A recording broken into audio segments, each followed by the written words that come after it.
So the idea behind using feeds to import content is that it can be really time consuming and error prone to copy and paste content into the content edit forms.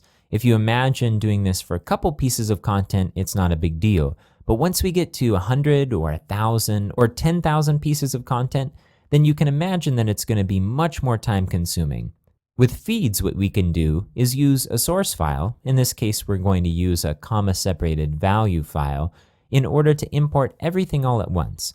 And now feeds isn't perfect. We're going to actually have to do some manual editing of our content in order to get things just right. But it will save us a lot of time. And even though we're dealing with just a few pieces of content now, you can apply the same principles to importing thousands of pieces of content. So one thing I need to mention here is that if you have some programming chops or know a programmer, that you may be able to get a better import using a module called Migrate.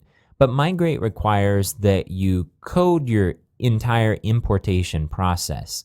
So you do have to be familiar with code. But it provides you with an API to allow you to import content and be very specific about what you do with it, which ends up being super efficient.